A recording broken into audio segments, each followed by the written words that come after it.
The nature of God is one of the most profound and debated subjects across theology, philosophy, and human experience. Different traditions offer distinct perspectives, but several core themes and questions emerge universally. Here is an exploration of key concepts about the nature of God from various viewpoints. 1. Theological perspectives. Monotheistic religions. Judaism, Christianity, Islam. 1. Supreme Being.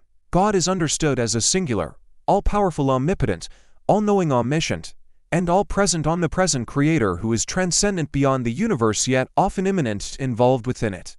Personal. God is not an impersonal force, but a personal being with attributes like will, love, justice, and mercy. Relationships are central. For example, covenant in Judaism, divine love in Christianity, submission in Islam.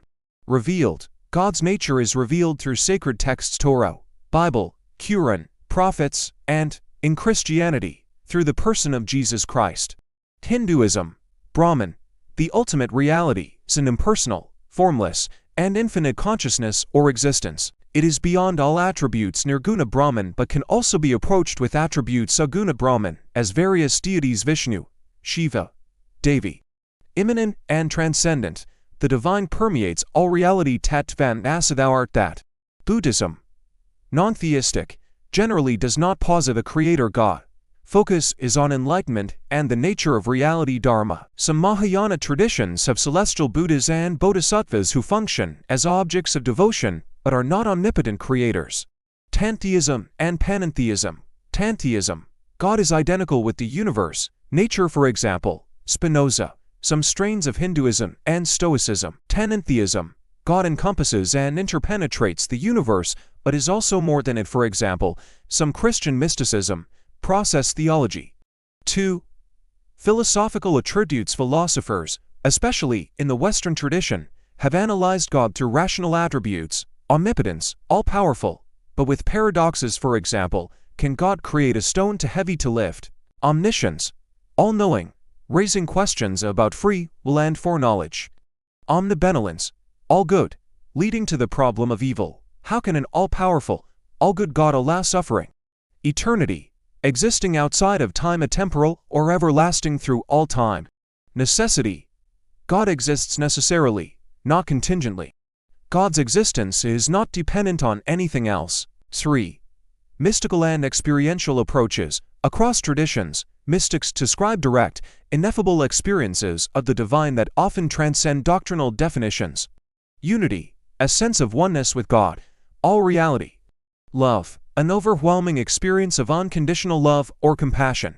Ineffability, the experience is beyond words or logical description. 4. Modern and critical perspectives. Atheism, agnosticism, questions the existence of a divine being, often due to lack of empirical evidence or as a response to the problem of evil. Process theology. God is not omnipotent in a coercive sense, but is a persuasive, evolving presence in a changing universe. Feminist theology critiques patriarchal images of God and explores feminine or non-gendered metaphors. For example, God as mother, source, Sophia. 5.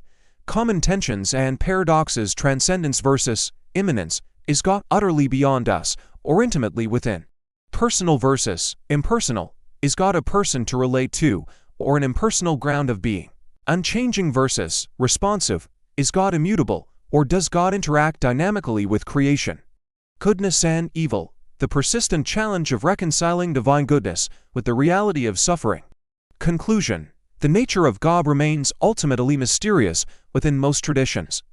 Definitions often serve as pointers or models rather than complete descriptions, whether viewed as the absolute reality, the ultimate person, the ground of being, unconditional love, cosmic consciousness, or a human projection. The question of God's nature pushes human thought to its limits, inviting humility, wonder, and ongoing search. In essence, the nature of God is not just a subject of doctrine, but a question that shapes human purpose, ethics, and our understanding of reality itself. How one approaches it often depends on faith, reason, experience, and cultural context.